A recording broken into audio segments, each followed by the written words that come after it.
Hey, and welcome to Growing Leaders Podcast. Howdy. This podcast exists because the topic of growing a next generation of leaders is a super important one. You didn't say hot one? I didn't. I love how diverse, and creative we are. Let's see how many adjectives we can come up with for the introduction. That's exactly what I've thought is the challenge. Well, Jamie, do you want to tell us what we're talking about today? I do. So today we are talking about one of my favorite subjects. We talk about across this podcast as far as growing leaders, that over the years that the organization that Christine and I work for, Boy the Ball, over the years that we've worked with young leaders in the United States, in Central America, and in Africa, over the years, we've just discovered these forgotten pieces, these pieces that you clearly see across Scripture, you clearly see in Jesus's life, and you clearly see every time church is just kicking it, or businesses kicking it, but that we miss, and specifically in our current day, that get missed in forming into the lives of young leaders. And without these things, they're in big trouble. So we had Anna Curry on a while ago, and we talked about learning to hear and respond to God's voice. We had Sir Paul Petrie on, and we touched in 2 different episodes that we strongly recommend, Anna's and Sir Paul's. We talked about learning to live in moment-to-moment intimacy. But today's episode, which we have special guests, really centers around the ability to live by faith even when it involves suffering, or even when it involves pain. So not many people love pain, Christine. How much of your life do, as you get going through the day, do you start saying, what would be the most painful thing I could do? I'd really like to do that. None of it. That is not my first thought when I wake up in the morning, is seeking pain. So you're seeking what? I know where you're wanting this answer to go because I know what we're talking about today. But I can say on the forefront of my mind is not seeking pain. I know when you wake up, the first thing you're just seeking coffee. It is. That's right. Coffee and quiet. Well, and it's normal. And I actually really think that's such a critical part. It's not, nobody seeks pain. That's not the point. But one of the things that we've found over time in working with young leaders is that it's not that you want people to go running for pain. It's just that part of the great things in following Jesus, and part of the great things of following Jesus into a life that transforms the world, is the ability to not avoid pain, not choose pain, but to transcend pain. Mm-hmm. And have you had any experience with that in your life? I have. I think there have been different moments in my upbringing, in some of the cultural things I faced growing up. But then more recently, I was in an accident, and I suffered severe 3rd-degree burns on my dominant right hand and had to learn to write again because I lost all mobility in my hand. And I know that happened to you. I was on a plane to Kenya as that happened, and that night, for everyone who loves you and for all of us as a community and team, was not as difficult as it was for you, but it was horrifying. It was difficult. One of the things in watching you and Pete, your husband, encounter that process has been to see all the stories of how God met you, mm-hmm. to see all the things that it grew in you, including some things that I don't know how you grow otherwise, like the ability to dig deeper into a relationship of knowing the Father's love and protection, mm-hmm. even when it doesn't appear like you were protected. So there are all those kind of things that happen. But one thing that I have started to really believe about this subject as we get ready for our friends, Eric and Elizabeth Schenkel, is that this process of living by faith, even when it hurts, brings up the point of the power of hope. And hope, I was just listening to Tim Keller. He was defining the word, one, the Greek elpis, which is strong expectation. And then second, Hebrew tekva, which is a strong rope or a firm, solid expectation. Hope are those moments where God has spoken to you by faith. God has said something to you, like you're going to marry this person, or you're going to have an amazing family, or you're going to go to Latin America and reach young leaders, or you're going to make a difference in Uzbekistan, or like our Eric and Elizabeth will talk about today. Or your hand is going to work and you're going to be able to love your family and do great work with your life. But when you've heard that and you've sensed that, and then all of a sudden you go through something difficult, it's easy for some people to turn away from faith and give up their faith. But when you're living in God saying something that you're not immediately experiencing, the ability to hold on, I think is hope. And we talk about it later in this segment where we talk about Abraham. Abraham, in hope, against all hope, believed, and it was credited him as righteousness. God had said a bunch of things about having a bunch of children and doing a bunch of things. In a promised land, none of it is coming true in this moment, but he doesn't let go of the strong rope. And it ends up building for him a relationship with God that is used as an example for all of us. But God's way of looking at it is that Abraham becomes his friend. So how do you do it? Hope. And then what was your experience of that in what you went through? I think the key is hearing God's voice, which you did mention earlier. The episode with Anna is one of our first episodes. I think hope is really hard if you can't hear him. Because then what are you grabbing onto? I mean, there is biblical truth you can grab onto, but it's so different if you can hear his voice, which is what I experienced. So my accident happened right in the beginning of COVID. So I was in the hospital by myself. And so I didn't have an advocate. So I'm medicated. They're talking about surgery. They're talking about possibly having to amputate and all these different things. But what helped and what changed things for me was I heard his voice in the middle of it, and it did take me to another place. I was able to transcend the chaos and discern what I needed to do or how I needed to respond. So I could communicate to Pete, who was at home with our 6-month-old at the time, and then to you guys who were gone, and to people who could support Pete while I was gone. But that only was possible because I heard his voice. And so I think that's a key. Like hope is what we need. But to get to that kind of hope, you have to be able to hear his voice. Well, so Elizabeth and Eric are great leaders, and they're the kind of people who had that strong level of faith, and then also the kind of character that comes from the grace of God, that comes from a deep faith, hope, that comes from spiritual disciplines, that when really big things hit them, they were able to stand in it. So I'm really looking forward to hearing their story as God uses it to speak to each of us, our story.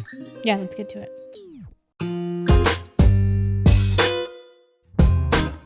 All right, welcome back, everyone. As you heard earlier, today we have Eric and Elizabeth Schenkel, who are really neat and who I love very much, even though we haven't had a ton of interaction. They're a big part of my husband's family. They were very close with his dad, Brian Emmet, who you've heard in a previous episode. That's right. So if you missed that episode, be sure to tune in to episode 10. But today we have them. They planted a church up in Arlington, Massachusetts, just outside of Boston, kind of coming out of college, and a lot of the revival that was happening up in New England in the 60s and 70s. And then the Lord prompted them to move to Uzbekistan as a family, as missionaries. And so they did so. And then since then have been back stateside, still doing a lot of missions work, but around the Jesus Film Project. They've also authored some books. And so we're very excited to have them, to hear a little bit about their story and how they've seen the Lord move in their lives, even in the midst of challenges. Is there anything that I missed, Jamie? Yeah, no, Eric, you served as the executive director of the Jesus Film Project with crew from 2012 to about what year was it? Let's see, from 2012 to, 18? Well, we're excited to have you. We're going to get more and more involved in hearing y'all's story, because that's a critical piece. But I wanted to start with a question to kind of get us rolling.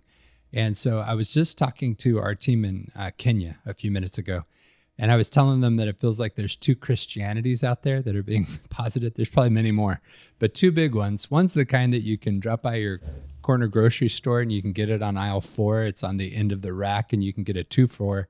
And it's this really sleek, cool, fun Christianity that looks good to your friends. It promises you no suffering. Everything's going to be perfect. It's going to make your hair look better, your skin complexion wonderful. It's going to include really beautiful air-conditioned auditoriums that you get to worship Jesus in, with a power-packed band and smoke machine. And so there's that version that some churches and some groups around the world are getting better and better at. But then there's this other Christianity that includes these really strange ideas like suffering and sacrificial love. And it's one that you see this guy, Jesus, living so beautifully. So I guess I would ask you guys the question, for a lot of people, when they start to encounter Jesus, maybe in the beginning steps or on a superficial level, their point would be, if God is so big and so strong and he loves us so much, why in the world would he let us suffer? And so just as a start-off question, just like to hear you guys, what would you say to people who would ask that question?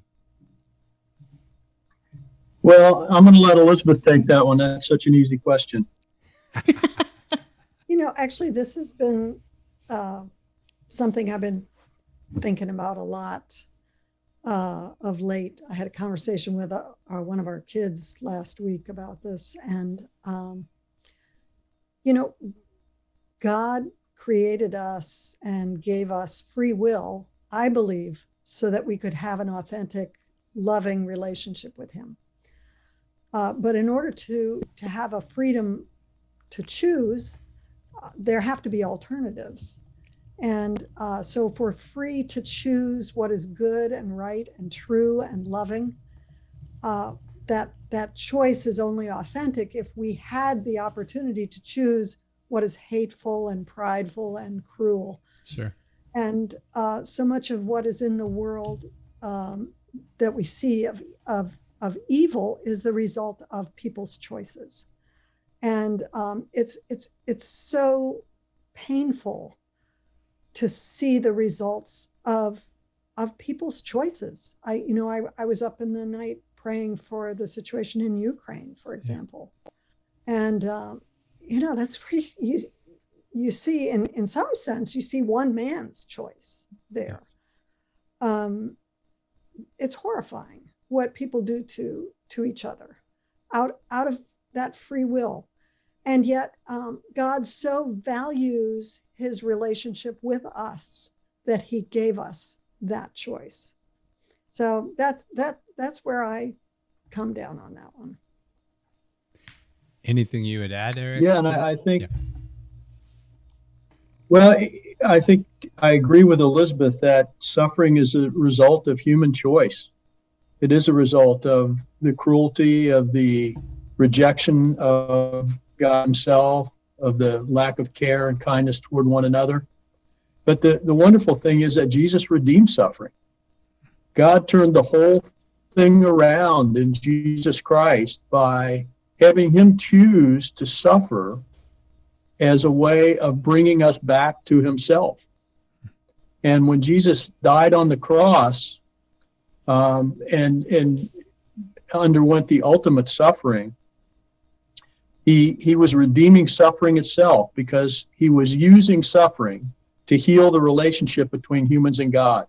And then he calls us into that suffering, that we can have just a little part in it. Yeah. So that we can be a part of this great plan he has to bring people back to himself. So, suffering not to be avoided, not because it feels good, but because it has the most wonderful purpose in the world, bringing people back to God. Yeah, and of course, to be a person who chooses suffering over and over again, wants it, that's masochism. That's not what anybody's talking about. But it is interesting, a little bit of some of what we call suffering, some versions of suffering, are often the exact gymnasium that deepens faith, that develops our hope capacity. When you think about Abraham's story, God says, leave your father and go to this great place, and then you get that line a few lines later where it says, at that time, the Canaanites were living in the land. In other words, this place you left everything for, there's a bunch of armed people there that don't want you there. And yet in the Abrahamic story, Abraham in hope against all hope believed, and it's credited to him as righteousness. That process grows his friendship with God, right? What would you guys say to somebody who's, what would you say about the impact that suffering also plays in forming faith and deepening hope? Well, I think of, difficulties. How we define suffering is very personal. in some respects. There's the suffering that comes when you're ill, suffering from weather, related crises, or and just the suffering that comes from loss, from losing someone. So there's a lot of suffering that we wouldn't say necessarily relates to human choice. It's just kind of built into the fabric of our lives. And the thing that I've observed is that our suffering, as Eric said, is redemptive as we identify with Christ, but also it kind of grows the muscles of our faith. And you find that when you're weightlifting, you only build muscle when you push yourself to that point of really pushing to failure. That's what I understand of weightlifting, is that you push to failure. You push till that point when you just feel like you can't do it, and then you're building new muscle. And I think faith is the same, that God allows us to be pushed, in a sense, to failure, pushed to that point where you feel like, I just can't take this, and at that point we go to the Lord, we fellowship with him, we cry out to him, and our faith grows. So the next time we find we have more capacity, more faith, I feel like we have some dear friends who are from Iran. And actually, they're on staff with Crew, the organization that we've served with. But they're like the wind; you never know where they're going to be. They're remarkable women. They fast, they pray. They're just extraordinary, and they go to dangerous places. They've lived in Afghanistan. They've lived all over. They were in Tajikistan during the Civil War there. And I remember one time having tea with them in a friend's house in Uzbekistan, where we used to live. And this woman said to me, we have to go to Texas. They're not American citizens, but they have green cards for the U.S. And they had to go to the U.S. for a period of time to maintain their status, their legal status within the United States. And she said, she's coming from a civil war. I was speaking with her when she was coming from a civil war. And they'd been telling us stories about, encountering soldiers and, all kinds of struggle and danger and challenge. And she said, we have to go and live in Texas for 2 years. And I'm just really concerned. Texas is such a dangerous place. And I was like, oh, what? and she said, yeah, you could go to Texas and fall asleep spiritually and never wake up. Wow. So her definition of danger was quite different from mine. Yeah. And so in affluence, there is really, I think, more spiritual danger, more potential for losing your edge. In comfort, in getting your way, in all those things that we sort of long for. They're actually more perilous spiritually in some ways than the difficult times. For myself, I've found that the times that have been most difficult for me as I've pressed into the Lord have been really the sweetest times. So it's a mystery. Wow. I always think what a line. Yeah, what a line. But go ahead, Eric. Yeah, I always think that life is really about growing in our relationship to God as much as anything else, as well as relationship with one another. But every circumstance of life is designed by the Lord to either draw us into him or drive us into him. The blessing we have is designed to draw us, to show us his grace, his goodness. And the desire response is that we respond with gratitude and interact with him. The difficult times are designed to drive us to him because we know that we need him. And it is, I think, in some ways easier for many of us to turn to him in the difficult times than it is in the good times. It's hard to forget him when you know you need him. When you have what you think you need, it's easier to forget him. But every circumstance of life is designed to draw us to him or drive us to him. You guys are really good at these one-liners. I know. That would, make great T-shirts. But that line where you said that there's more spiritual risk, Elizabeth, you said, of losing our edge in affluence. It reminds me, Jackie Pullinger, who's a missionary into Hong Kong, she came back and she was speaking somewhere and talking about just facing the triad gangs and the walled city. And somebody said to her, "Oh, I'm so sorry for the persecution that you're having to go through." And she turned and she said, "Why? I'm so sorry that you're not, you're not going through a situation that charges the air with faith." Okay, so I think they're speaking to the wrong crowd, Elizabeth, when she talked about the experience of going to a gym as pushing to failure. She's really sharing our... I feel attacked. That is exactly what it feels like to be at the gym with me. Okay, so Christine, as you're hearing all this, any thoughts that you... Yeah, I think it all resonates with me. I think it's all really exciting to hear. I guess a question I have, just because I'd love to get into some specifics about your story as we're talking about suffering and pain. But, Jesus doesn't promise us that life's going to be easy, which we've kind of talked about. He doesn't say that we won't suffer. In fact, it's almost guaranteed. But it would be great to hear a little bit of what it's like to actually have to face that, not even just as an individual or as the two of you, but as a family. Like then to choose to find him in the midst of pain and suffering and even face some danger. What was that like for you guys? Let me set that up real quick. Sure. I'm reading this book that you wrote, Everyone Everywhere, Glimpses of God's Global Work Through People Like You. And I want to just read one part that will then launch you into answering this question. It's one paragraph. In your book, you said many people had warned you, Eric, that it's not a good idea for an evangelical Christian to study the world's religions and cultures at a place like Harvard. They were afraid that I might lose my faith, you said. In fact, my studies led me to a conclusion that was even more troubling. My faith was fine. It was my lifestyle that was a problem. And so at that time, you guys were in ministry. You're pastors of a church. You're living in suburban Boston. You're a part-time professor. You're parents to 4 children. And what was it that concerned you? And we'd just love to hear the story from there that Christine's alluding to. Yeah. Well, the thing that troubled me was to discover that so much of the world had not had an opportunity to hear about Jesus and about God's plan to reconcile them to himself through Jesus Christ.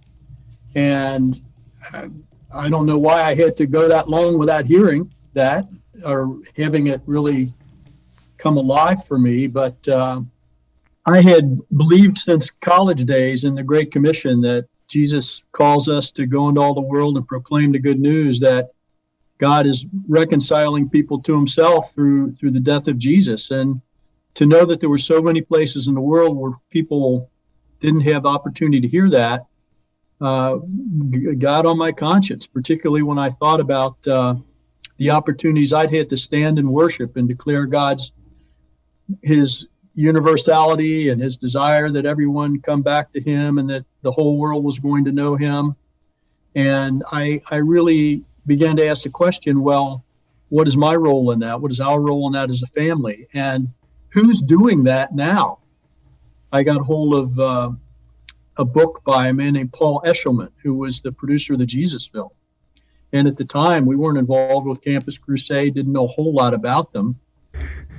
But Paul's book talked about places in the world where people were hearing the message of Jesus for the very first time through this film based on the Gospel of Luke, translated into their own heart language. It's now in 1,900 plus languages. So we started thinking, hey, wouldn't it be great if the next time we're involved in planning a church, we could do it someplace where there aren't any churches, sure, instead of in a place where we have to compete for nobody knows what reason, right, with other believers who want to plant churches in the same place. What are we all doing here? There was a good Vineyard church plant and a good Baptist church plant and a good Presbyterian church plant all right down the street from us. And we'd kind of share people sometimes. And so I just thought, hey, let's just go someplace that nobody wants to go. So we found one. Yeah, so I'm thinking of all the places nobody wants to go, but maybe Elizabeth, what happened then? Where did you head? It wasn't Hawaii, and it probably wasn't the Bahamas, was it?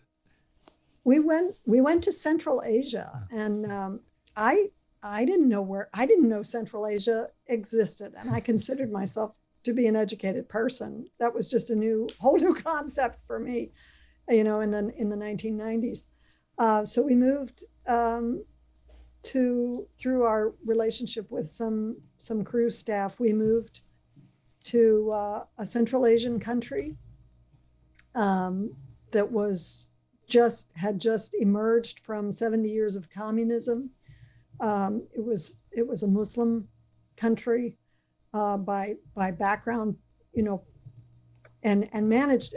I read a rather famous book about Central Asia, in which they said that Central Asia is where Lenin blinked when faced with Muhammad.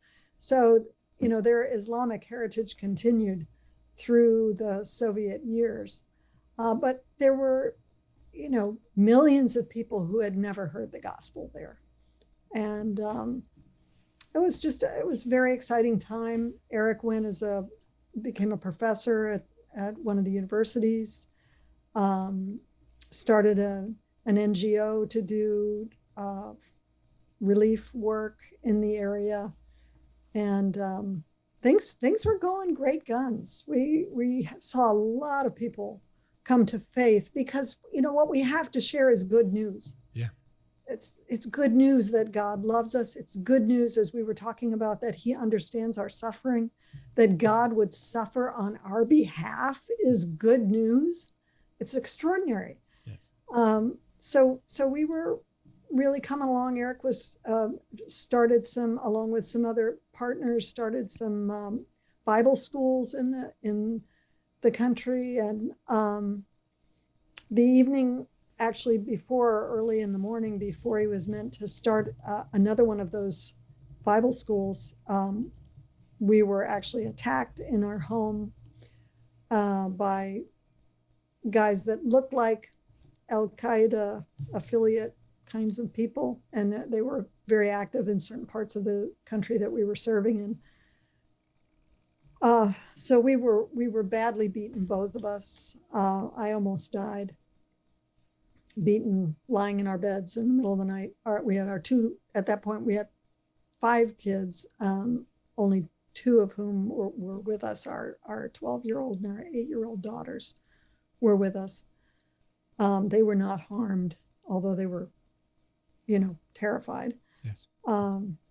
But at that point, because of the nature of my injuries, I had skull fractures and intracranial bleeding and whatnot. I needed the doctors in that country said that I needed neurosurgery and I needed to get out, that they didn't recommend that I have it there, that was good. That was a good recommendation. And so we were actually flown out of the country after about 24 terrifying hours. We were flown out of the country, and I remember I was in and out of consciousness for that whole 24-hour period and beyond. And but I remember being awake when we were taxiing down the runway in this little Lear medical jet, all 4 of us on board. And as we lifted off, just the sense of relief of getting out of there, you can imagine that I was glad to get out of there, because we didn't know who had done this. And it was just a horrifying, painful, awful experience. Sure. But as the plane lifted off, I heard that familiar, sweet voice in my heart of the Lord saying, "You're not finished here. You need to come back." Wow. And I was joyful to hear that, because it was like, I know what's next. It was maybe irrational, but definitely deeply a spiritual moment for me. And when we were flown to Vienna. I was in ICU for 24 hours and then in a trauma unit. And, Eric refused treatment so he could take care of the girls. And it was a difficult time, but as soon as he and I had a little moment alone, I said to him, honey, I think we're supposed to go back. And he just looked at me and said, of course we're going back. It just didn't occur to him that we wouldn't go back. We weren't finished, So that gives you a little insight into our natures. He's more the adventurer, and I'm, I follow along. I would say I was overall less productive during that whole season than he was. Well, and in the midst of getting a sense of who you guys are, there's a moment where he gets to you and you're lying on the floor, and he says something to you that's probably one of the more extraordinary statements that anybody would ever heard. I don't know which one of you guys would like to share that, but what did he say to you?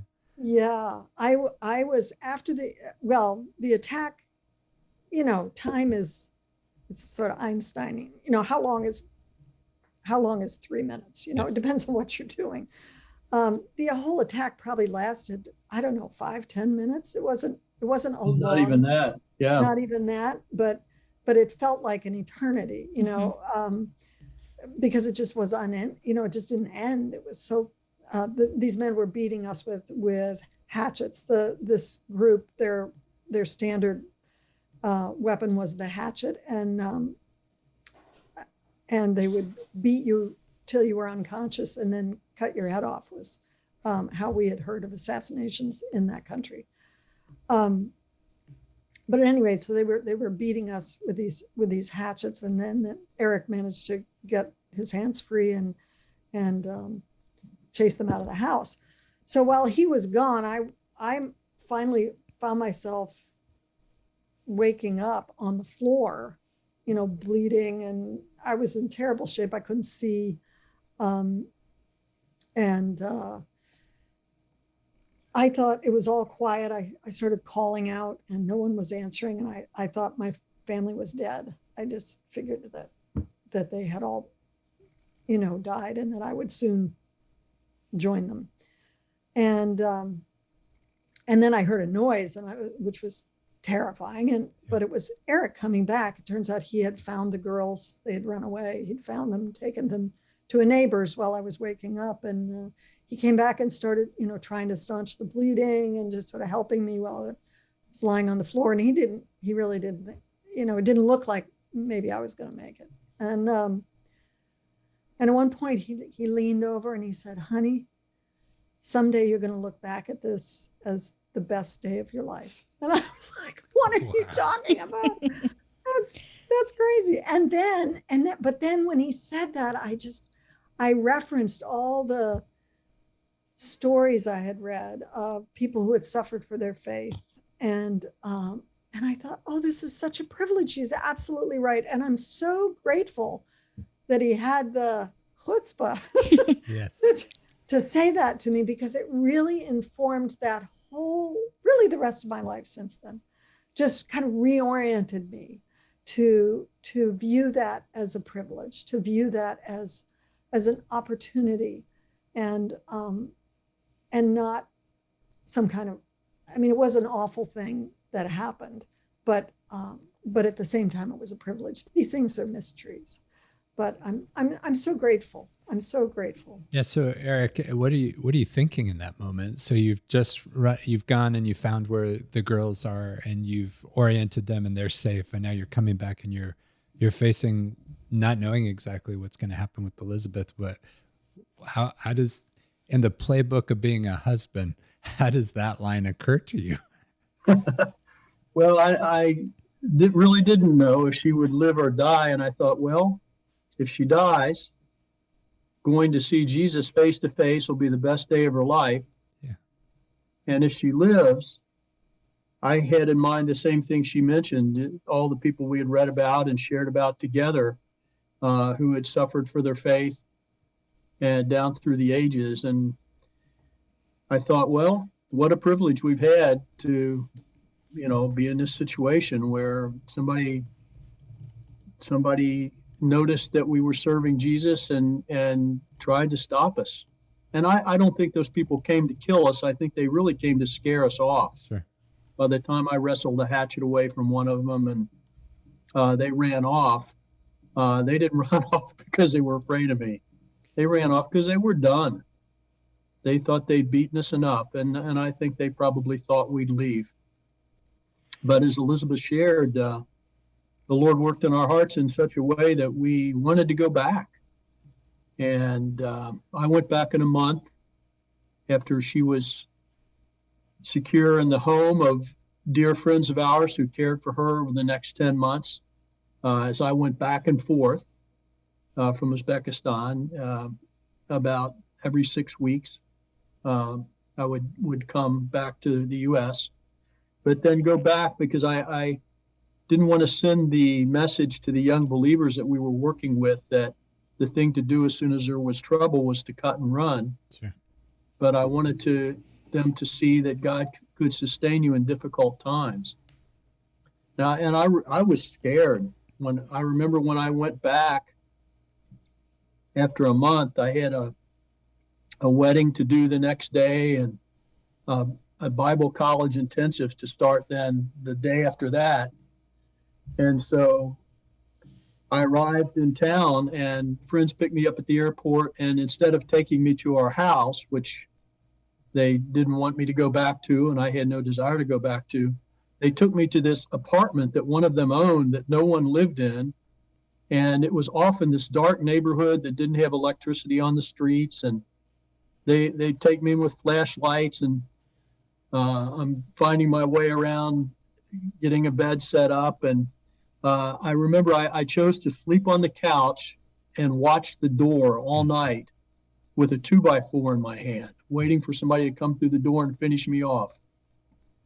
And finally I said, Lord, I'm so tired. You know, I was 36-hour plane ride and up most of the night, and I had to function the next day.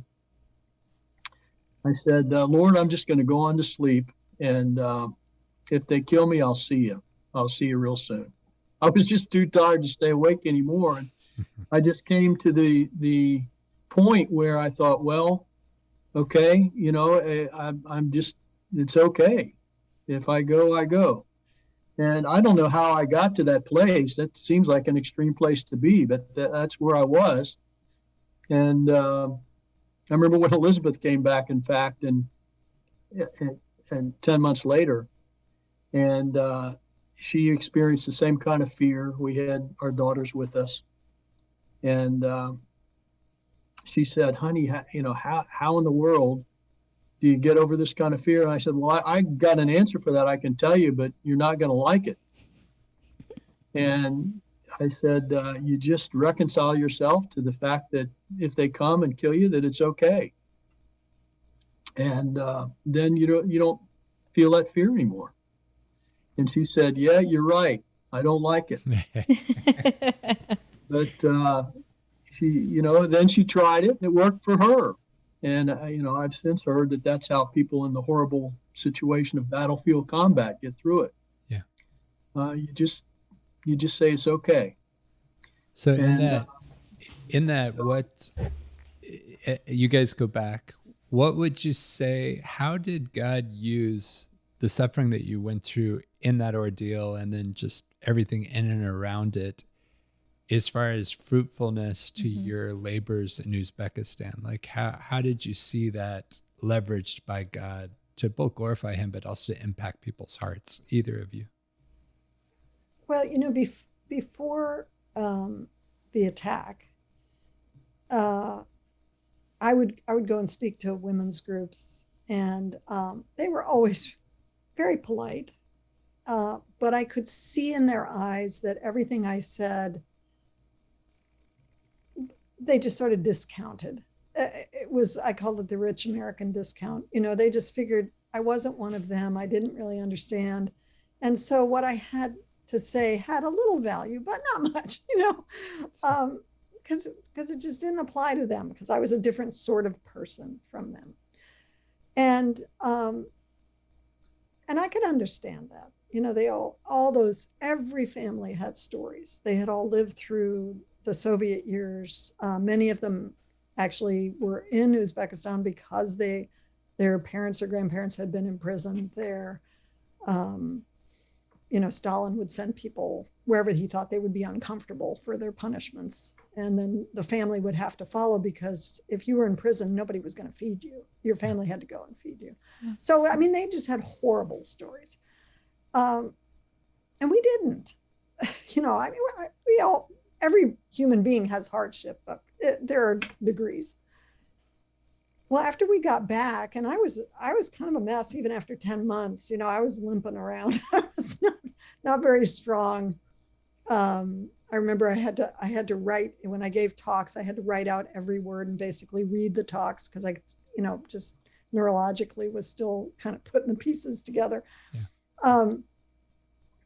So I started going and getting requests and going and speaking, and the difference was amazing. Wow. They were hanging on every word. And we have since had, many wonderful people from that part of the world tell us, you're one of us now. It just, you couldn't buy it with money. Yeah. God gave us an entree into that life, into that community that I don't think we could have gotten any other way. Maybe if we had lived there for years and years and years and mm-hmm. proved ourselves, I don't know. Sure. I'm not a judge of that, but it was remarkable, the change in terms of the esteem with which they held us, and the power that our simple words carried after that. I think people who are listening to this, we always talk about young Christians are really, really radical for Jesus as they go to camp every year, and they want to love him so much, and they're across the aisle from a girl they're trying to win the heart of and stuff. So we're really radical as young people. And then you get a marriage, and then a mortgage, and some midgets running around the house, to keep it an M word. And then, it's easy to slide into trying to protect or maintain what you have. So I think as people are hearing this, they hear the call of the kingdom out into God's protection, his life, his power. But I think a question that a father or a mother would have is, what did you see God do, or what was the impact also on your children and on your family after that ordeal? Yeah, it's not a bad instinct to want to care for your family. We've always tried to keep that in the forefront of our mind, even as we've tried to keep in the forefront of our mind the Great Commission. And Paul says if a man's married and he's trying to do ministry, his interests are divided. So we've lived the reality of divided interests, and that's a difficult place to live. I don't know that all the decisions we made were the right ones, but we've tried, and what we've done, we did in love for God and love for our family. And all our kids are doing well. We have good relationships with all of them. They all processed our journey in different ways, in their own ways. But I think they all appreciated and appreciate now why we did what we did, and they understand it. And that's a difficult place to come to for them. I think in many ways our kids suffered much more than we did. But the two who lived with us throughout our 11 years in Central Asia are both in their own way countercultural. Yeah. The oldest of the two married a guy from Lebanon, lived in Lebanon, did work with Syrian refugees, and is now involved in getting some education, probably to go back to the Middle East, and is in the meantime involved in publishing some things that are countercultural within the American culture as an evangelical Christian. The second of the two is a doctor serving underserved populations with a heart toward the people in our own culture who are ignored. She doesn't feel a part of the majority culture. And so, the reality of what they call third culture kids is very real. Yeah, it's a different lifestyle for them. It's something that marks who they are. But we've had to trust God that their journey was exactly what they needed to get them to what he's called them to do. Well, Christine, I think the thing that I think about every time I touch the Schenkels is like a treasure chest that mm-hmm. there's no way to do much but just keep going deeper and deeper and deeper. So this is too short of a time to really do all we want to do. But mm-hmm. What are some of the thoughts that you have as you listen to this and think about this Growing Leaders podcast? Yeah, I think we're in our final minutes, but you took a lot of the questions that I had, which I think is just, they were the right questions. But I think the final question I have for you guys, one we'd love to have you back to continue this conversation because it's an important one, specifically for a next generation of leaders that is in the middle of like sorting themselves, finding themselves, and trying to figure out navigating culture and kingdom realities. But what would you say to a young or to a leader, young or old, that finds themselves in some level of persecution? And they're kind of, from what I've heard from you guys, you kind of have to push through and then you find him on the other side. But what would you say to a leader who finds himself facing some big realities, whether it's health or physical or cultural, but some sort of persecution, and they're just in this moment where they're trying to figure out what to do next? What would you say to them? Two things occur to me. One is the question that we've always tried to frame our decision-making process within was what would serve Jesus best, and make the kingdom our first priority. And but secondly, the reality of being human and having human kids, and that we not how can I say this? We need to make careful, measured decisions, and Jesus. One scripture I love is God desires obedience, and cherishes obedience more than sacrifice. So obedience doesn't always mean sacrifice. Sometimes in times of persecution, sometimes the right answer is to get out, I see that in the Apostle Paul's example. I love in when he's in Corinth and he starts feeling edgy after all he's been through. It's so normal that he would feel like, oh boy, I better get out of here. Things are getting hot. And the Lord reassures him and says, don't worry, I've got people in this place. You're going to be okay. And it's striking to me that he needed to hear that before he could stay. Yeah.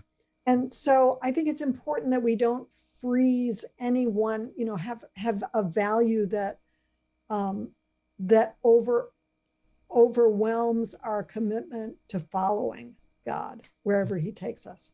And sometimes that means we need to take care of ourselves. Sometimes it means we need to take care of our kids. Sometimes it means we need to leave. It doesn't always mean that you stay, that you suffer, that you make that particular choice. And I think at the same time, it's important to have wise people in your life. Hopefully, more experienced older people that you can trust, that you can bounce things off of. We have some wonderful friends and colleagues that have provided us with really wise counsel at difficult, and family members at difficult junctures. And it's important that we bring others into our conversation. I love what Elizabeth said, that running toward the hardest thing is not the answer.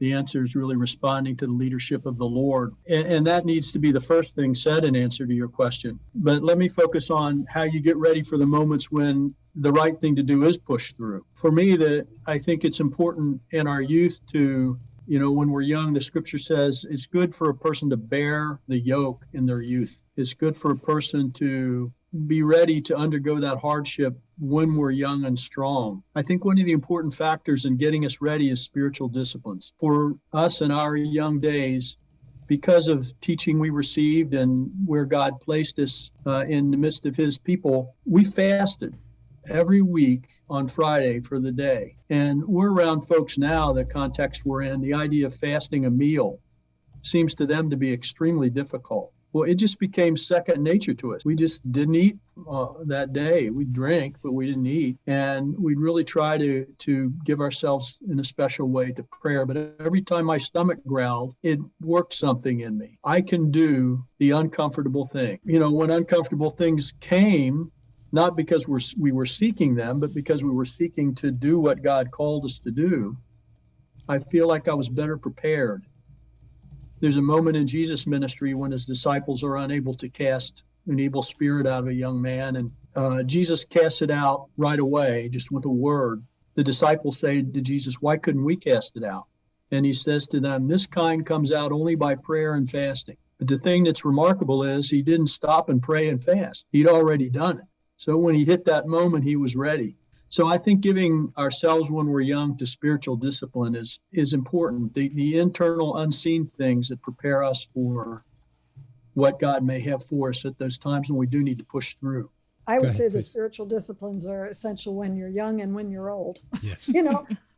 Our nature always inclines in the wrong direction. That tug doesn't decrease as you get older. Yes.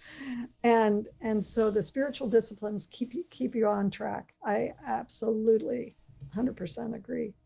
Yeah, it reminds me, there was a guy, David Logan, he was a missionary in Mexico, and through a group of, they planted hundreds of churches, but they also saw an amazing quantity of people raised from the dead. And when the story got out, the line that kind of got out, because he was way out there, was, "We found the river and we're doing everything we can to stay in it." And they'd found there's a river whose streams make glad the city of God. They'd found the flow of life in the Spirit, and they're doing everything possible through spiritual disciplines not to let themselves lose their edge, as you said earlier, Elizabeth. So you guys are a wonderful gift to us, and I know for everybody who's getting a chance to listen. So I really do agree with Christine. It'd be wonderful to have you again. We are so appreciative of your friendship, of your example, and then also just of how clear and helpful you guys are in sharing your story. So thank you guys so much for being with us today. Oh, thank you. We're so excited about what you're doing with Boy with the Ball, and anything we can do to serve you and help you is a joy for us. Yes, thank you so much. Well, that was really great. That was okay. It's like a fire hose. Yeah, that is right. It's like take great, go through hyperwarp in a dryer where you're tumbling around, but then in the middle of it, it's just like you get to eat cosmic starburst. It was like it felt in so many moments like the kind of things you've been waiting to hear your whole life. So what did you specifically come away beyond a bunch of one-liners? Well, yeah, I think I have so many notes. I think some of the biggest takeaways for me, like if I'm just thinking conceptual things and not one-liners, it's a heart posture. Like the heart posture wasn't, "Oh, I'm suffering," but it's suffering is a privilege, and because of what comes after it. And that was one of the notes I took. It was just like she said, suffering is a privilege, but suffering really only is a privilege if your heart is centered right, where you see it as something the Lord is using to get after something in you or to propel you towards something, which I've seen in my life. With an accident that I had a few years ago. Like it was something super horrible that happened, but the Lord was so in it that I've had several people ask me if I could redo the night where I didn't burn myself, would I just like do something different? I'm like, I wouldn't, because of the fruit of what's come of it. The Lord so used it to show himself in my life that I wouldn't change anything, but it's a heart posture. And in the middle of my situation, my heart had to change. I also thought really interesting is keeping their family and the Great Commission at the forefront. That how they said they had to do both. It wasn't one over the other, but it's really both. It's their calling and their purpose all kind of together. Like them as a family, it wasn't Eric and Elizabeth's purpose and calling, but it was their family unit. So then how did they together both serve and care for each other in the midst of mission. I thought that was really cool. Well, I feel like you're taking advantage of this moment to mock me in my inability to say the word both. I say both. I know. And so then you keep saying both. And I'm like, you're taunting me. I love what you're saying. It actually really underlines what we just heard from them, and also what we're talking when we talk about these forgotten pieces, the 5 things, and we talk about the third one, which is embracing a life of faith and pain. It's why it's so important. And your point is that it's a heart posture. And your point, as you say that, it's a heart posture towards Jesus, just in general. Is he your treasure? Do you want him? Do you know him? Have you experienced what it is not just to sit religiously in a institution, but to know him so dramatically that you're falling in love with him deeper and deeper every day? It's that heart posture. But then you mentioned another piece of it, which is that then as you pursue, a goal or mission or something like that. So it's a heart posture towards Jesus just in relating to him that leads simultaneously to a heart posture towards following him into, for Eric, he said it over and over again, the Great Commission, like this. So I love him. And because I love him, my heart is after what he's called all of us to in the Great Commission. But then as John Stanko was talking to us about my unique part of it, my calling within it. And those 2 things, that I love him and I want to grow closer to him, and that I'm called to go with him into something, those 2 things are the perfect way then to see why suffering, or why the capacity to encounter suffering in a redemptive way, is so important. Because if I love him when none of my culture, none of my friends, none of the people around me love him that way, I'm going to go through some uncomfortable moments. When you're going one direction, everybody's going the other direction. You have to arm yourself for that process, which will feel like suffering, will feel like being misunderstood.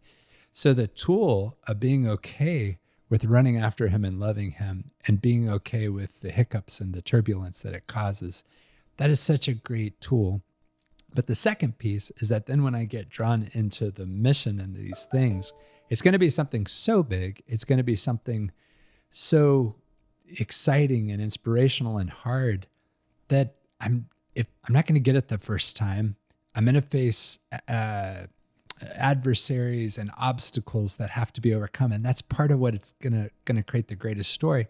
And a great tool for that is the ability to walk into it in faith, that really in hope, with that ability that even when it's tough, it's hope. So the reason that anybody would want to embrace a life of faith and pain is because it is this powerful tool on the way to knowing Jesus so deeply and towards accomplishing the great purposes of God that make Netflix movies seem like nothing, right? Yeah, I think I agree with all of that, and I think all of that's right. I think something that Elizabeth said that stood out to me is suffering grows our faith and pushes us towards failure. And I think the pivoting moment for us is what happens in that failure is, do we turn to Jesus or do we turn inward? And I think that's the embracing the faith in the midst of pain part, because that is like that's where he overcomes. If we turn to him and give it to him, he can overcome that failure. He's glorified, we're helped, we can transcend the pain into whatever it is he's calling us to. So back into the situation that caused fail in the first place, which is what they faced. They were persecuted, they were attacked, they went back to where their attackers were. And the Lord was glorified, and it's a part of their legacy. Or sometimes it's what they also said, where it's like, you're not supposed to be there anymore. But it's, where do you turn to in the midst of the failure? Something else they said that stood out to me was difficult time is created to drive us, and then times of blessing are created to draw us. But in everything, he's there, whether it's in the suffering and not in the suffering, in the great moments and in the hard moments, we're being drawn or driven towards him. So. Well, and the final piece for today is the stark piece she threw out there, where she said there's more spiritual risk of losing our edge and affluence. So when you do go towards that one version of Christianity that is, I live a beautiful life, I have a great church, it's got the most amazing children's ministry, it's all wonderful. When you do that, what she said means is that often that situation makes really growing in spiritual vitality actually harder versus the willingness to stand in the things of God, to risk it by following him in faith, whatever that means, even if it just means talking to the cashier at the supermarket or standing in the midst of your job in a way where you don't go with everybody else who are breaking, who are not doing it the way that Jesus is calling you to do. No matter what it is, even in the midst of your family, being willing to run after Jesus as he even is transforming your family. Those situations allow you to grow more deeply, which is what we want. Mm-hmm.